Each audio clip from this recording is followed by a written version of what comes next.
What's up, gamers? Welcome to the show where I keep you guys updated on the latest in gaming news. Today we've got 3 news pieces to get to in today's show, so let's get straight into today's gaming news. And our first news report of the day is coming to us from PlayStation, because the features for the 2.50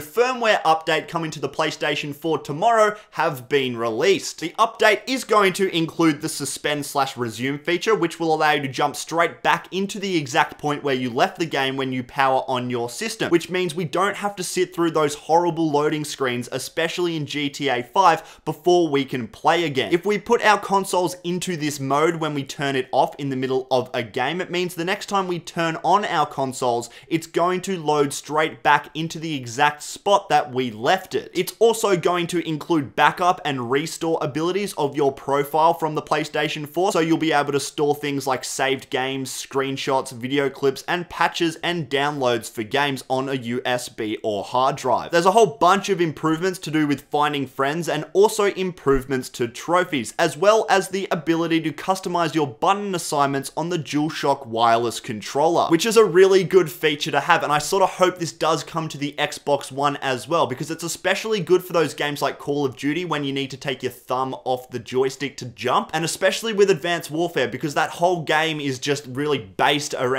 jumping and your movement, and to have the ability to reassign a button to a different button means you can change the jump button to a different button, which means you don't have to take your thumb off the joystick whenever you jump in Call of Duty, which is a really good thing to have, especially if you don't have a SCUF controller. Anyway guys, that's just some of the features that's going to be in the 2.50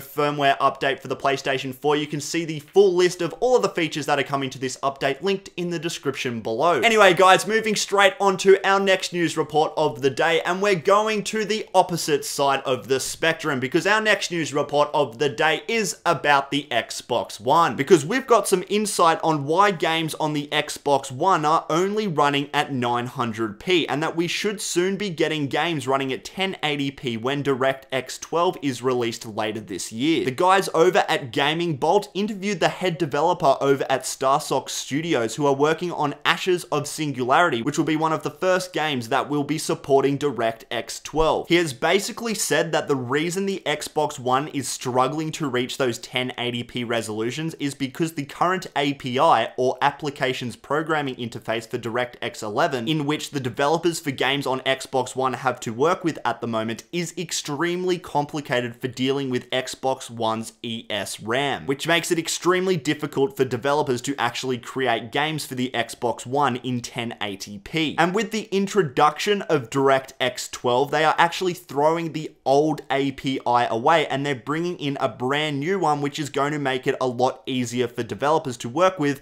and in turn is going to allow developers to create games in 1080p, which is really good for the Xbox One, because games in 900p doesn't really cut it for next-gen consoles, and this is really going to make a lot of people happy who claim that the Xbox One is inferior to the PS4, because the Xbox One can only play games in 900p. So hopefully when DirectX 12 comes out later this year, we're going to see games in 1080p on the Xbox One. Anyway, speaking of the Xbox One and a game that's going to be played on the Xbox One this weekend, that leads us into our next news report of the day, because it's about the Call of Duty Championships for 2015. Because the World Championship for Call of Duty is happening this weekend from March 27 until March 29 in LA. The championships is going to consist of 32 teams from 25 different countries, all playing for a total prize pool of $1 million, which means the team who wins gets $400,000 split between the 4 of them, which is insane. The pool play and prelims are going to be played on Friday and Saturday, which I've put the teams in each group up on the screen now, and the grand final is going to be played on Sunday. You can watch the championships at MLG.tv, and there's going to be 5 different streams going on during pool play, so every game is going to be watchable. I personally think Optic is going to take this one out simply because of their dominance that they've shown since Advanced Warfare has come out, but I'd sort of like to see an upset as well, and I think if there is going to be an upset this weekend at Call of Duty Championships, it's either going to be by TK, FaZe Red, or Optic Nation, but really anyone could really take it. But if I had to pick someone, and I know I sound like a little bit of a fanboy now, but I do think that Optic Gaming is going to take this one out. Anyway, the streams are going to be running all weekend, so that's where I'm going to be spending the majority of my time this weekend, and I've also left a countdown timer to the start of Call of Duty Championships linked in the description below. The countdown timer actually finishes exactly when Call of Duty Championships starts on Friday at 9:30 a.m. Pacific time. So really, no matter where you live, you're going to know exactly when the Call of Duty Championship starts because of the timer that I've put in the description below. So go check that one out if you want to know exactly when Cod Champs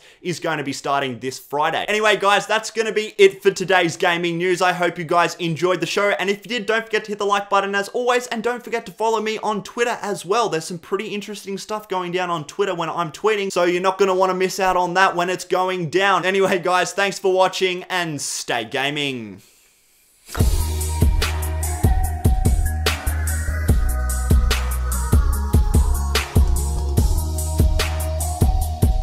It's about beards. Yeah, that's right, guys, beards, because we can now grow a beard in The Witcher 3 Wild Hunt. The CD Projekt Red executive revealed this feature earlier today, and apparently while you're playing over time, your character